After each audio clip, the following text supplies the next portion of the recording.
Merci de regarder le Journal de l'Afrique sur France 24. Il est 22h43 ici à Paris, 21h43 à Niamey. Niamey au Niger où le général Tchiani a pris les rênes du pays. Le chef des putschistes justifie le coup d'État par une situation sécuritaire qui se dégrade. Au Sénégal, l'opposant Ousmane Sonko a été arrêté. Arrestation qui intervient 2 mois après sa condamnation qui avait entraîné de violents heurts dans le pays. Les précisions dans un instant. Deli Mandao depuis Dakar.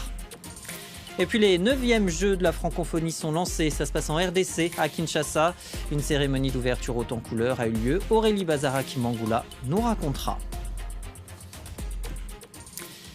C'est à la télévision nationale nigérienne qu'il a officialisé sa prise de pouvoir. Le général Abdourahmane Tchiani s'est proclamé président du Conseil national de sauvegarde de la patrie. Ce même CNSP à l'origine du coup d'État militaire contre le président Mohamed Bazoum. Julien Gall. Il est le nouvel homme fort du Niger. Le général Tchiani, jusque-là chef de la garde présidentielle, s'exprime à la télévision nationale en tant que président du Conseil national pour la sauvegarde de la patrie qui a renversé le président élu Mohamed Bazoum. Le général Tchiani justifie sa prise de pouvoir avant tout par la dégradation de la situation sécuritaire au Niger.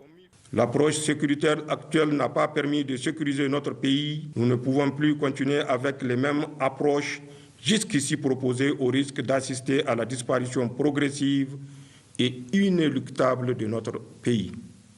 C'est pourquoi nous avons décidé d'intervenir et de prendre nos responsabilités. Pour l'instant, Mohamed Bazoum ne s'est pas exprimé publiquement. Le président renversé serait toujours retenu avec sa famille au palais présidentiel et en bonne santé selon son entourage. Ce jeudi, des centaines de Nigériens étaient venus manifester leur soutien au coup de force devant l'Assemblée nationale du pays. Parmi eux, certains célébraient l'éviction du président Bazoum, qu'ils considèrent comme trop proche de la France, ancienne puissance coloniale, et dont Niamey est un partenaire privilégié au Sahel. Désormais, les putschistes mettent en garde contre toute intervention militaire étrangère et s'en prennent aussi aux hommes politiques du pays. Certains anciens dignitaires, terrés dans des chancelleries en collaboration avec ces dernières, sont dans une logique de confrontation en vue de l'extraction des autorités déchues. Cette attitude belliqueuse, dangereuse et périlleuse n'aura d'autre résultat que le massacre de la population nigérienne et le chaos.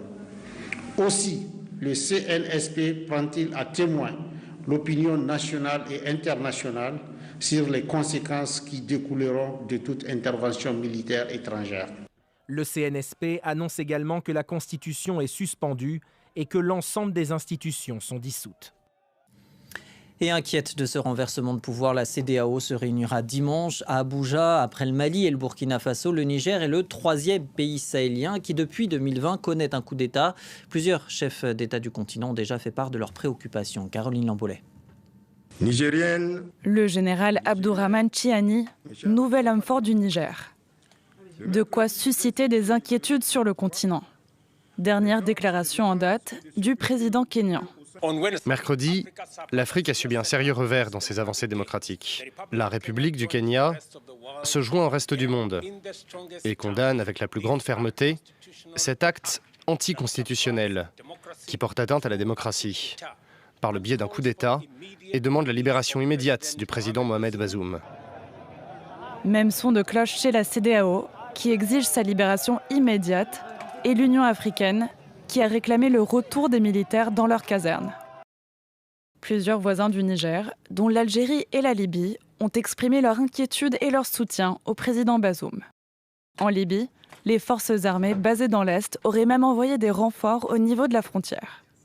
Le Bénin et le Nigeria se sont positionnés en médiateurs. Je crois que tous les moyens seront utilisés au besoin pour que l'ordre constitutionnel soit rétabli au Niger. Mais l'idéal serait que tout se fasse dans la paix et de la concorde. Les autorités burkinabées, issues elles aussi d'un putsch, se sont dites attentives aux derniers événements au Niger, tout en affirmant leur volonté d'établir une coopération plus étroite avec ce pays voisin. Écoutons à présent ces réactions de délégations africaines recueillies au sommet Russie-Afrique de Saint-Pétersbourg. C'était au micro de Caroline Dumais. Il faut qu'on tourne la page avec les coups d'État. Ça engenouille nos pays, ça engenouille les hommes d'affaires. Moi, je pense que c'est la gestion de de l'armée onusienne qui n'ont rien pratiquement fait dans les pays comme le Mali, le Burkina, parce qu'ils ont fait des dizaines d'années, mais le terrorisme n'a pas fini. C'est un peu regrettable, mais c'est ce qui se passe en Afrique. Et plus particulièrement en Afrique de l'Ouest, c'est compliqué. Je ne peux pas dire que la Russie pourra avoir une responsabilité dans cette situation qui se passe au Niger, mais la population, tout ce que la population africaine souhaite aujourd'hui, c'est la stabilité.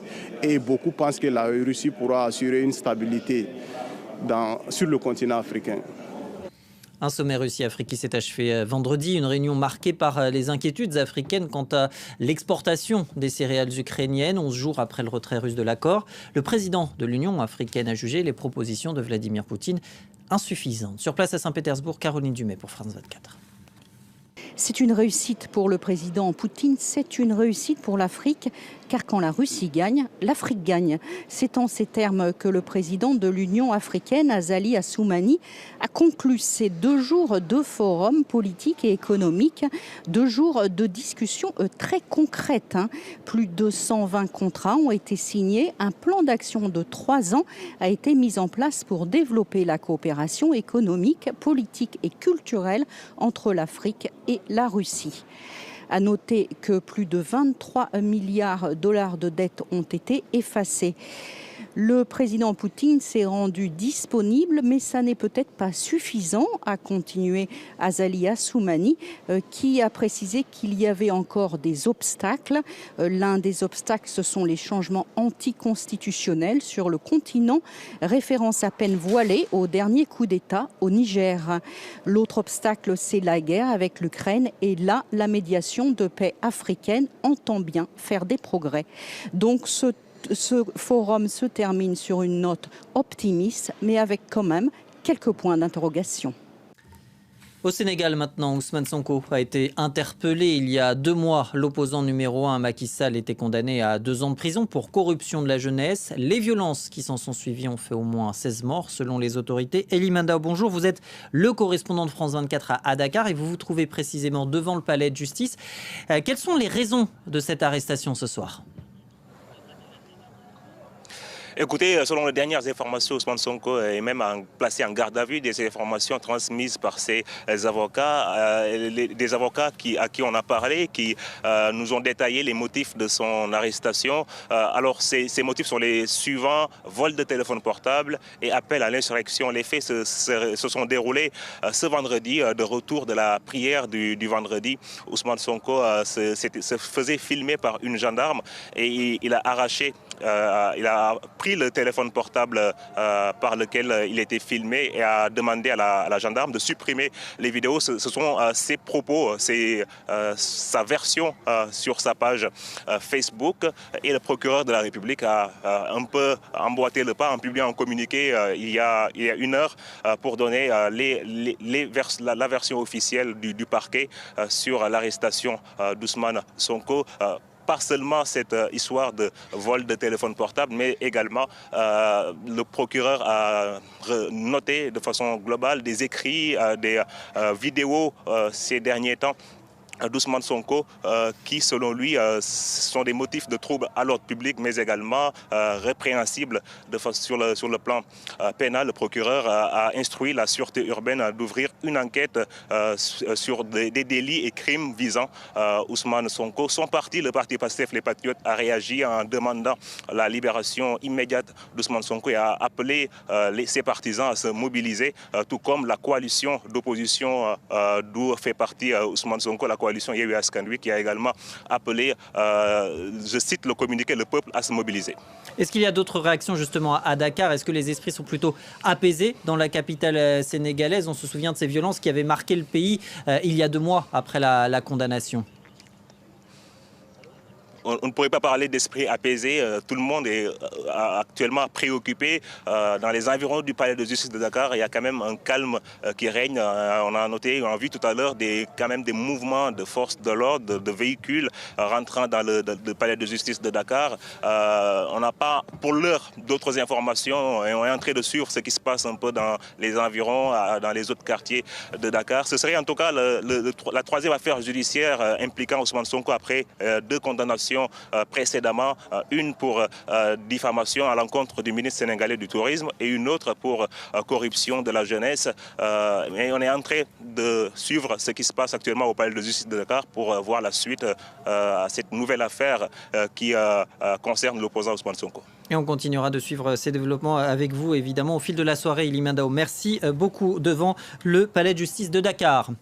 3000 jeunes, des sportifs, des artistes venus d'une trentaine de pays. Jusqu'au 6 août, Kinshasa vibrera au rythme des Jeux de la francophonie. 9e édition lancée, vous le voyez, en grande pompe depuis la capitale de RDC et son stade des Martyrs. Sur place, Aurélie Bazara-Kimbogula pour France 24.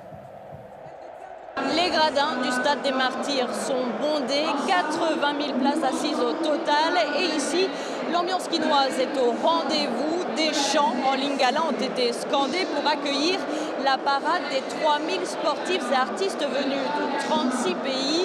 Une parade qui donne le coup d'envoi de ces Jeux de la francophonie. Alors, accueillir cette compétition, c'est un pari que se lançait Kinshasa, une capitale dépourvue d'infrastructures sportives qui répondent aux normes internationales. Des gymnases ont dû être construits, des stades réhabilités pour accueillir les 9 compétitions sportives prévues pour ces Jeux. C'est la première manifestation internationale de cette ampleur que le pays accueille.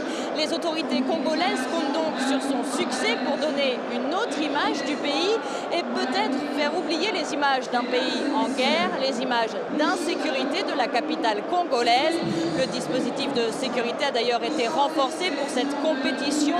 4500 policiers ont été mobilisés pour ces Jeux. Ils sont appuyés par la garde présidentielle, l'une des unités d'élite de l'armée. Une cérémonie à laquelle n'a pas assisté la secrétaire générale de l'Organisation internationale de la francophonie. La Rwandaise Louise Mushiki-Wabo a fait savoir qu'elle ne se rendrait pas aux Jeux. Une décision qui intervient dans un contexte, vous savez, tendu entre la RD Congo et son voisin rwandais Kinshasa, qui reproche à Kigali de soutenir le mouvement rebelle du M23.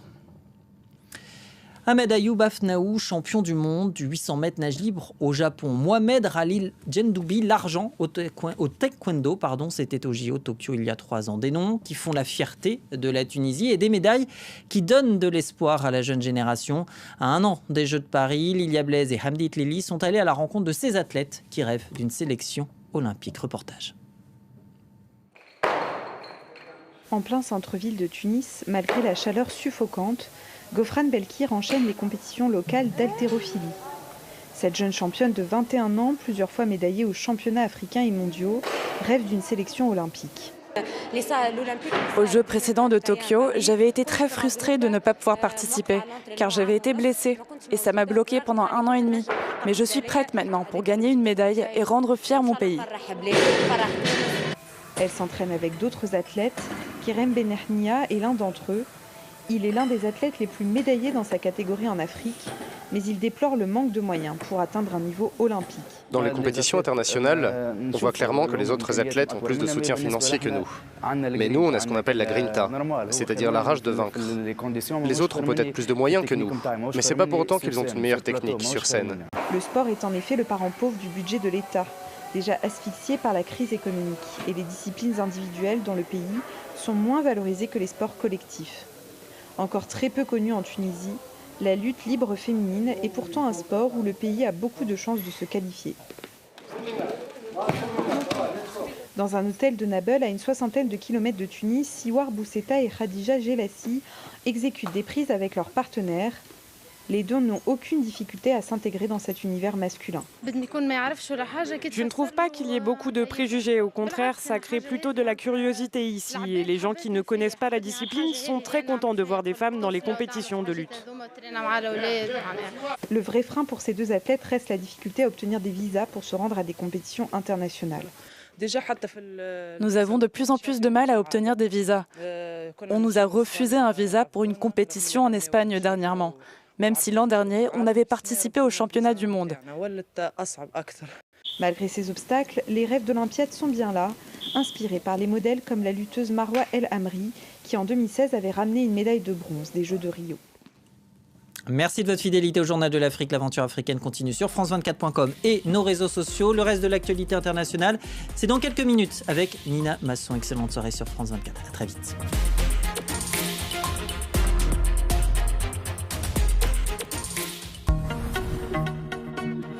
La planète souffre, la catastrophe climatique, on le sait, est à nos portes. Les émissions de CO2 explosent, les espèces disparaissent. Mais dans le même temps, un mouvement de masse est en marche pour rectifier le tir. Scientifiques, ingénieurs, chefs d'entreprise, leaders mondiaux ou adolescents, nous leur donnons une voix dans Élémentaire. Il y a vraiment des solutions qui sont à déployer.